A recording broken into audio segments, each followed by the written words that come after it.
Hello, everybody. Scott Golden here with the Golden Opportunities Coaching and Pro Wrestling Logic YouTube channels, which is where you are right now. We've got over 1,600, almost 1,700 audios available for your listening pleasure. This is the All-Star Wrestling Review for the 13th of May, 1978. And an interesting time in the WWF. Actually really enjoying going through some of these at this time because there's stuff I hadn't seen before, and back when wrestling was more credible by far. Anyway, this is hosted by Vince McMahon, including McMahon conducting a ringside interview with Haystack Calhoun and Larry Zbyszko. Kind of talking a little bit about that team, which doesn't necessarily go too far. Dino Bravo and Dominic DeNucci has apparently defeated the former tag team champions here, and the Golden Terror and Tank Patton offer them some competition here. 624 of this match. Bravo coming into the territory within the last couple of months. Bravo coming in as a black-haired babyface, which is really weird for those of us who grew up on Bravo with the blonde hair as a heel. Just really amazing. Of course, Bravo coming out of the majority of Montreal. The Golden Terror wearing a banana-colored suit. Dominic DeNucci, a guy who, is very punch kick, very basic, but at the same time has a lot of credibility with the fans in the area, but certainly being Italian. Kind of getting rolls through and eventually does tag into Bravo. The idea, I assume, with this tag team title reign, number one, at this point, there is no secondary singles title, so you get the tag champs and the WWF champ at this point. So being a tag team champion means basically you're one of the top three guys in the promotion, at least for the moment, top three drawing cards anyway. Bravo comes in with a couple of body slams. They do kind of talk about his power in upcoming promos, although it's not nearly as sold as it was during his heel days. DeNucci comes back in, and he obviously does a lot of forearms, basic work, nothing to necessarily write home about, but he sends his man around. Atomic drops, kick to the midsection, basic stuff there. Patton comes back in, and Tank Patton looks like he's a heel that would have done a good bit there. And kind of we see a snapmare back into the ring by Bravo. Bravo certainly trying to keep things light and friendly and airy, but at the same time aggressive enough that he shows as a new tag team champion. And an airplane spin by Dominic DeNucci, as mentioned earlier, gets them the win. That leads us to the next in the series of matches, which leads to, let's see, in this particular run of things, George Steele defeating Gene Carpo via submission with a flying hammerlock. 5:34 after the bout. Captain Lou Albano is interviewed about Steele, talking about, in what is one of the funnier things, he talks about the green tongue being some sort of stomach reaction for Steele. Obviously, we know it's,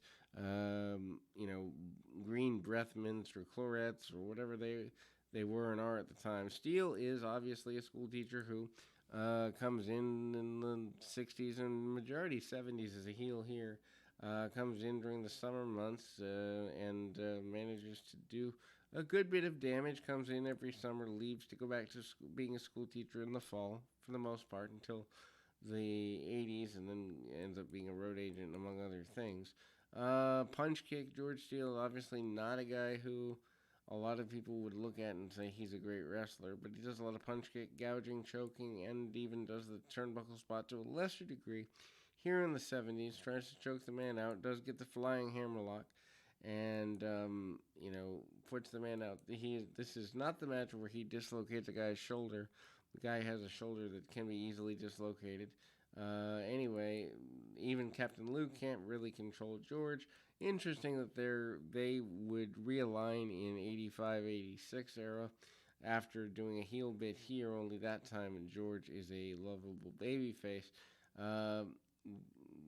Vince McMahon wearing a banana-colored suit here.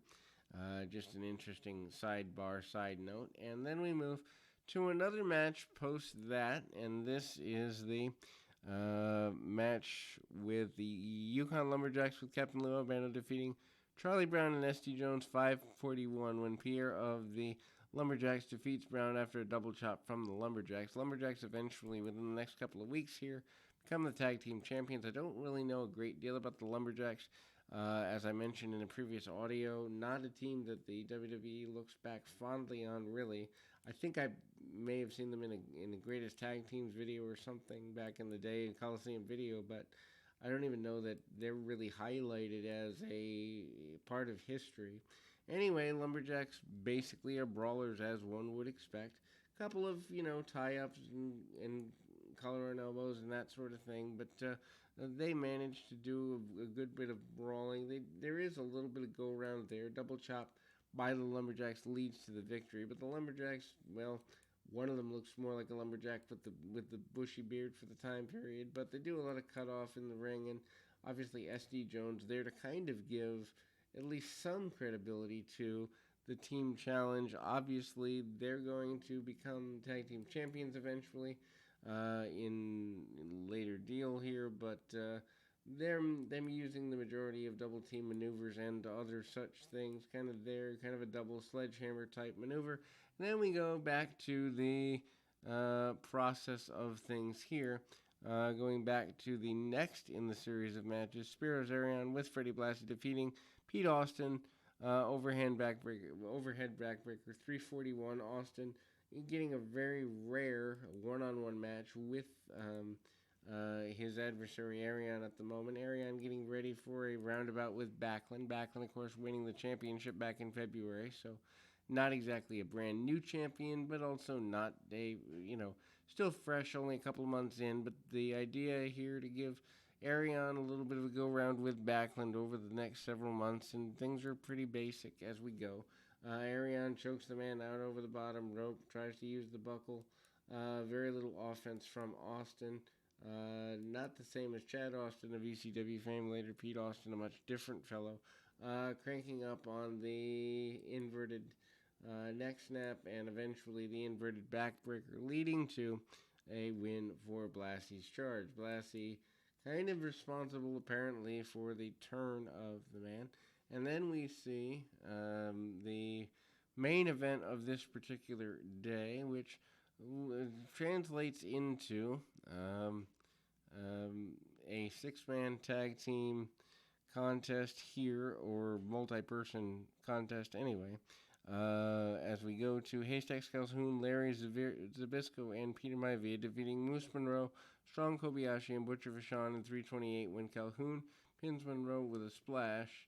And this is the most unusual match on the most unusual matches. Three Hall of Famers in Calhoun, who was inducted posthumously, Zbyszko, who I think was inducted 7 or 8 years ago, and Peter Maivia, although he might not have been inducted because he had a falling out. Anyway, Strong Kobayashi eventually gets a push with Freddie Blassie into late 78, early 79, but not here. Match, again, runs about 3 minutes and nothing terribly wonderful about it. Obviously, Haystacks getting the win with the splash, and it is actually in a clipped form on the Most Unusual Matches series. We will move back to another episode right after this.